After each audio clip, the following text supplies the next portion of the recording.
Hello and welcome to another episode of Kia Electric News, your weekly roundup of EV news from Kia, Hyundai and Genesis. In case you missed them this week, I did 3 videos. The first was actually the biggest story of the week.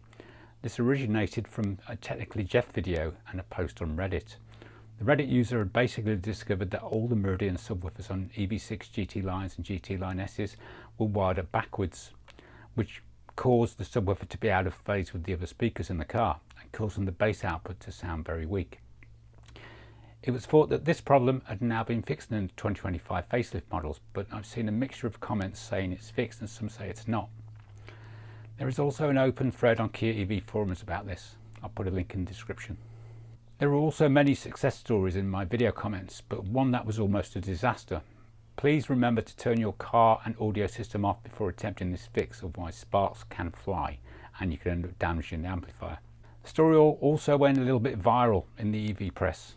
Best article I came across was an article in drive.com which had hi-fi audio experts explaining what the problem was, and one of them was even blaming Meridian. When the Drive reached out to Kia for comment, a company spokesperson responded, "Kia America is proud to partner with suppliers like Meridian, Bose, Harman Kardon, offering audiophiles a rich cabin experience. We're aware of the reports of owners experiencing sound quality issues in some models. Our engineers and our supplier engineers are always looking for ways to improve the sound experience across their vehicle lineup."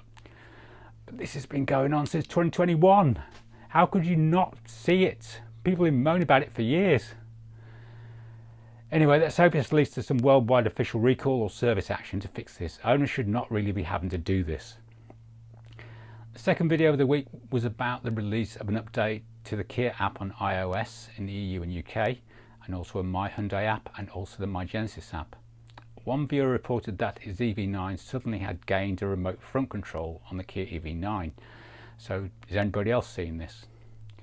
The third app of the week was about a little known feature of the EV3 which remotely loads the profile based on the driver sending climate control from the Kia app, depending on who's logged into the Kia app. Turns out this was already a feature on my old Kia EV6 GT Line S, but since I'd had a single user profile because my wife refused to drive it, I never noticed the feature. I think it's still a useful thing to know though. During the week, Auto Express reported that the new Kia EV2 for Europe is coming in 2026, which we already know. Auto Express says Kia is counting down the days until it pulls the covers off its new EV2 electric Super Mini, with President and CEO Song Ho-sung telling Auto Express the car will be revealed in full early next year. Ho-sung reiterated the model's positioning as the new entry point to Kia's range, as well as its importance in the European market, revealing that it won't be sold in Korea at all. EV3 is the smallest size for Korea, he told us. EV2 is for Europe, yet Hyundai still sells the Insta in Korea. The EV2 will be built in the space vacated by the now defunct Kia Ceed at the firm's factory in Slovakia from 2026. CEO has justified this decision not to build the pint-sized EV in Korea's home market, saying we sell only 1,000 Picantos per month in Korea, suggesting buyers prefer larger models, which represents something of a cultural status symbol. The EV2 concept, first presented at the company's EV Day earlier this year in Spain, will morph into a Citroën EC3 and Volkswagen ID Polo fighting electric Super Mini when it goes on sale, priced from around €30,000 or £26,000. It will eventually be joined by an EV1 city-sized electric car designed to rival the future Volkswagen ID1. No reveal date has been officially disclosed as yet, but given Ho-sung's comments and the car's strict European relevance, there's a chance he may see the design come to light as early as the Brussels Motor Show in January. Speaking to Auto Express, CEO Ho-sung said, "Interior roominess will be a big selling point in the EV2. The concept featured a folding, sliding and reclining rear bench, which even lifts up at the base like you find in a Honda Jazz." Designer Habib told us previously that this is something Kia is working on for the production car. Colours, materials and 3D printed elements might be a bit exotic, but the dashboard with its minimalist layout and twin screens shouldn't change too much between now and the car being revealed. The rear hinge doors won't be offered on the EV2, although Habib says parent company Hyundai Motor Group is working towards offering it on a production model. "I cannot say when," he said, "but we will do it. It's a very practical thing." The EV2 will probably come only in single motor form and will use the same dedicated EGMP electric car platform as its bigger brother, the EV3, following in the tyre tracks of the EV3, EV4 and EV5. It'll be 400 volt. There's a chance we may see an entry-level car with a circa 40 kWh battery plus possibly the large 58 kWh unit from the EV3. Given that the car can do around 270 miles on a charge, it's feasible the smaller EV2 could reach around 300 miles on the official WLTP cycle. Also this week, Kia Korea released a new Kia EV4 how-to video on how to schedule charging. With scheduled charging, you can set your vehicle to charge at night when electricity rates are low. In the infotainment system, select EV and reserve charging. In the AC charging settings, activate scheduled charging. You can schedule a time when the rate is discounted. Charging can only start if the charging connector is connected at the scheduled time. When scheduled charging is set, the orange indicator turns on. Charging can only be initiated using an AC charger or portable charger. To charge your vehicle immediately, press and hold the immediate charging button for 2 seconds. Scheduled charging can also be set from the Kia app as well.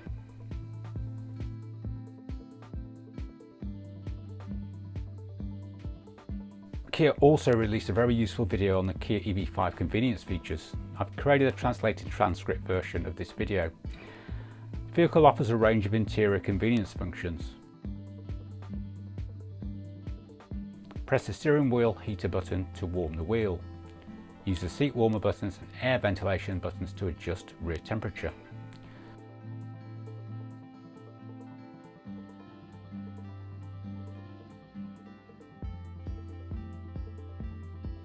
The power outlet lets you use small electronic devices.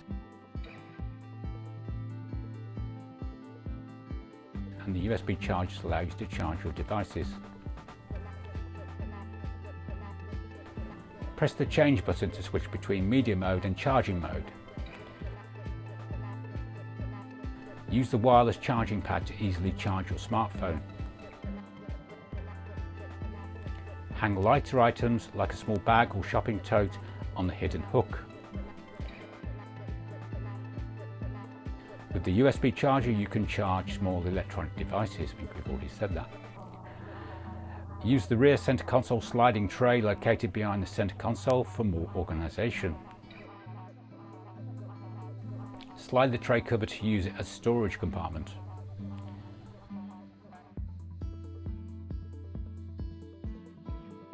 To unfold the first row seat back table, press the button behind the seat. You can mount a tablet for convenient use. Use the seat warmer buttons to warm each rear seat individually.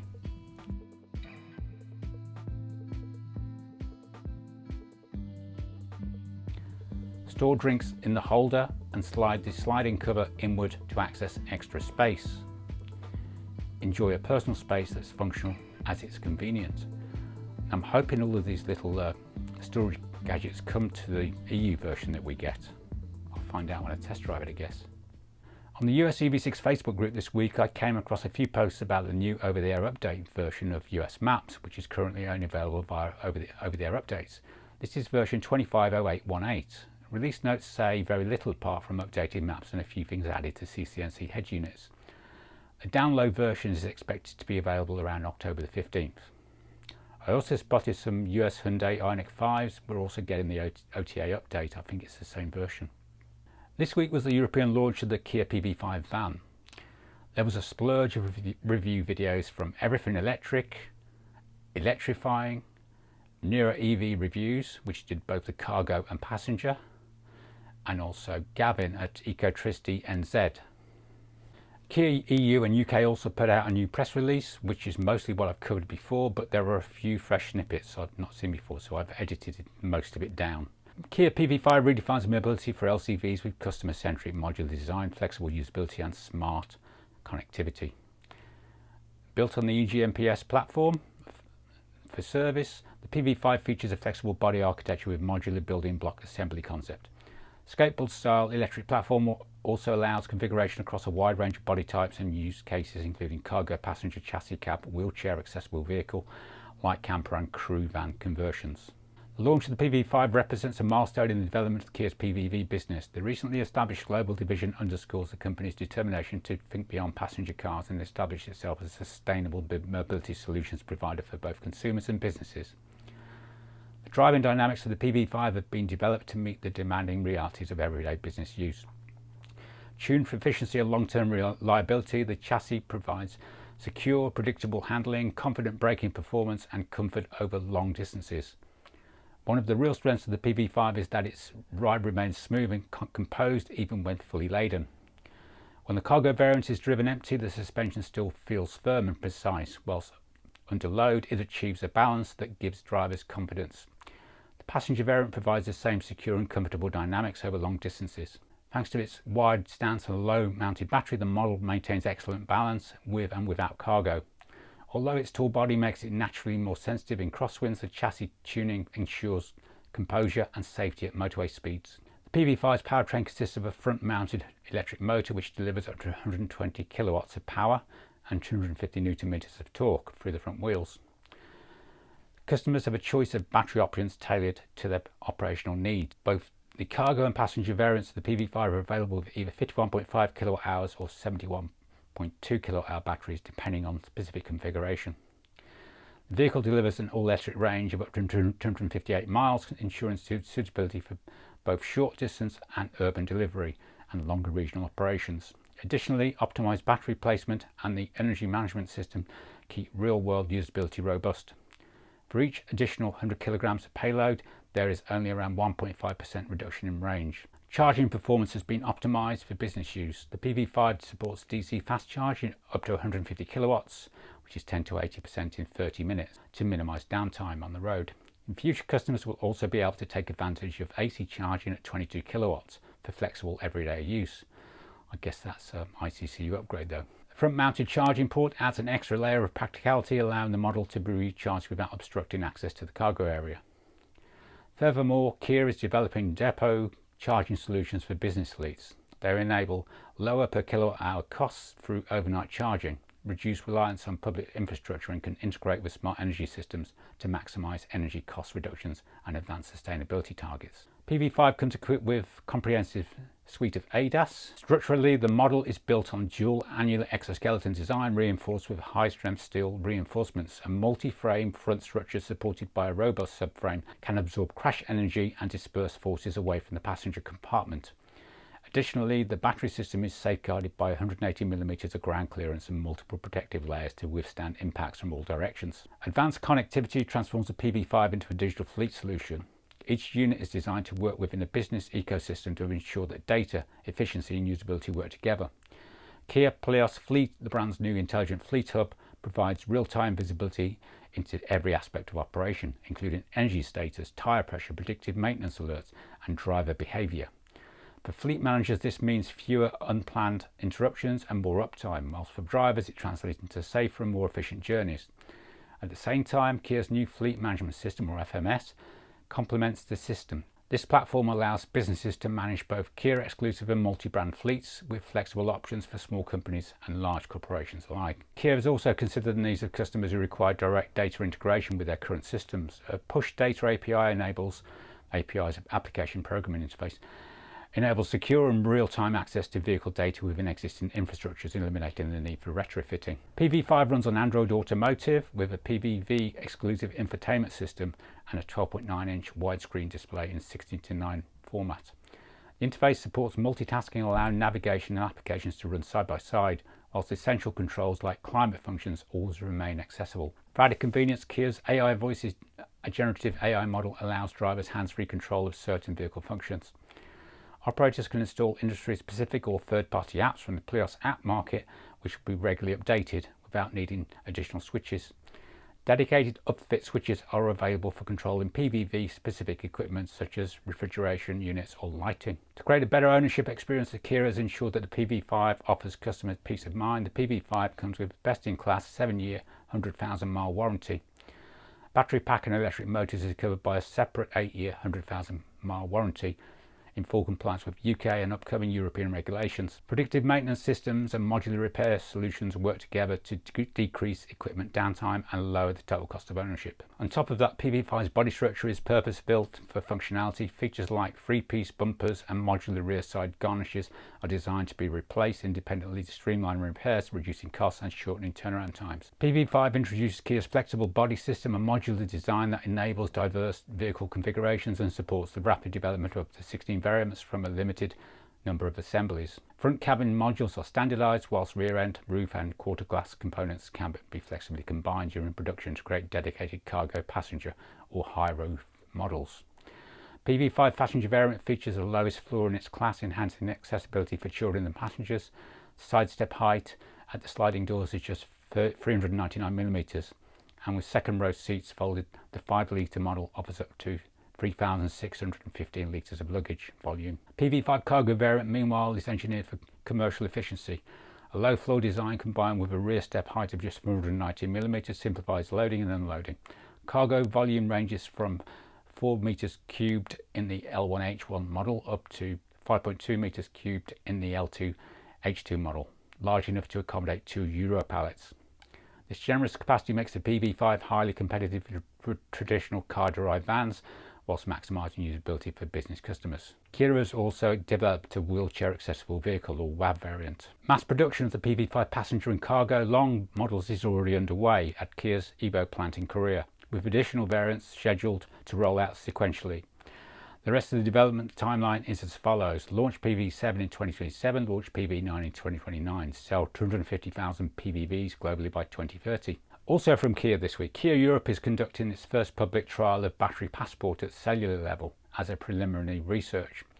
This breakthrough ensures transparency of EV battery health by providing live detailed data for each battery cell. A battery passport enables live state of health tracking, real-time repair diagnostics and end-to-end traceability across the battery's life cycle. For EV drivers, this leads to benefits such as extended battery life, more affordable maintenance and a higher level of trust when buying or selling used EVs. Kia aims to set a new standard for customers regarding battery transparency and performance, said Mark Hedrich, President and CEO at Kia Europe. Through testing cell-level battery passports, we gain insights on what ownership benefits we can offer our customers. On top of advantages such as extended battery life, we will be building on a relationship of trust as well. The Kia battery passport will go beyond regulatory requirements by including additional safety-related data, ensuring an exemplary standard that sets a benchmark for the industry. Kia plans to provide this service for all EV and HEV models sold in Europe by February 2027, as required by the EU battery regulation. The trial has gone ahead with the EV3 equipped with a Ducosi battery cell monitoring system was shipped from Korea to Europe, arriving in Germany in February. The trial vehicle is capable of monitoring and transmitting live data for each cell of the battery pack and uploading to its digital battery passport. Once the data is uploaded, users, mechanics and regulators, amongst others, can access real-time information on the battery state of health through the car's infotainment system. To ensure accuracy and traceability throughout the battery's life cycle, the system automatically updates after any repair work. To access the battery passport data collected during the trial, a data sharing pilot environment developed by TNO was utilised. Delft University of Technology together with Hyundai Motor Group coordinated the collaborative passport trial.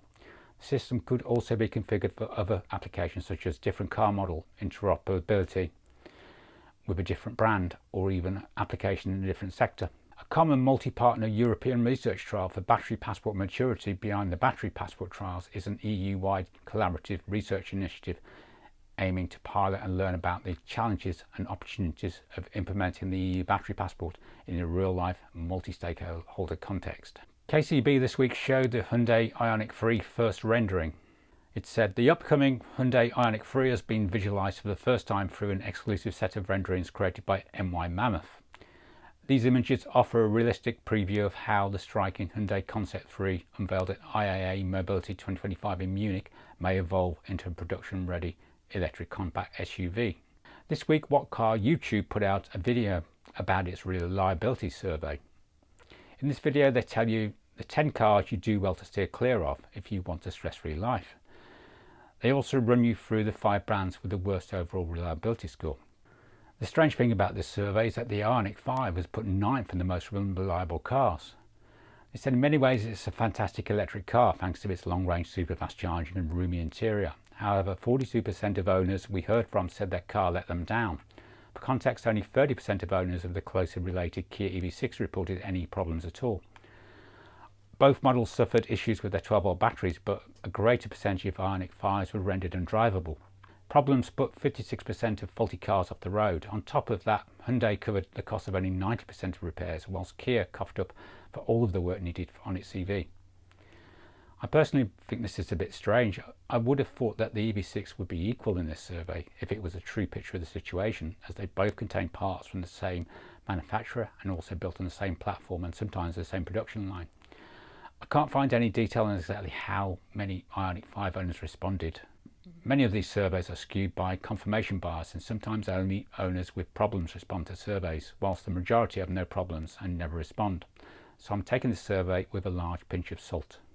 Korean Car Blog reports that the Genesis Magma Halo GT concept is to debut at the New York Auto Show in 2026.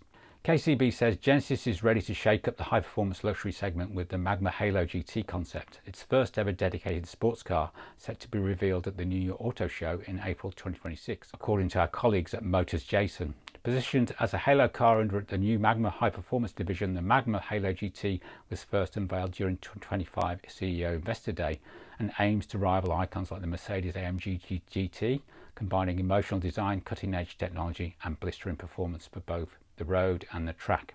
Although still under wraps, the Magma Halo GT's design hints at a compact traditional coupe profile with a low nose, long hood and fastback style roofline.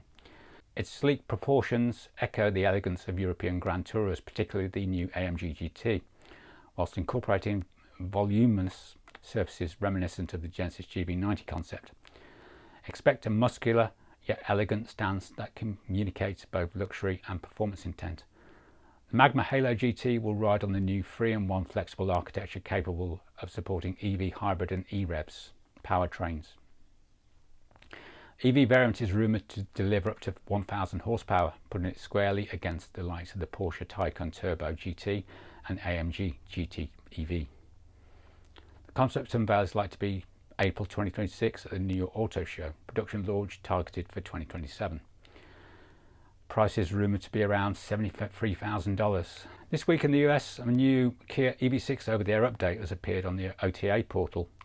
This was previously released as SC343, so some may already have had it installed by their dealer. Details as follows: Kia EV6 OTA software update for pre-charge resistor SC343. This over-the-air update is designed to update the PowerNet domain controller or PDC logic on certain 2025 EV6 vehicles. Updating the PowerNet controller will with improved software to prevent damage to the pre-charge resistor when the vehicle is abnormally turned off, e.g. turned off while the gear selector is in neutral.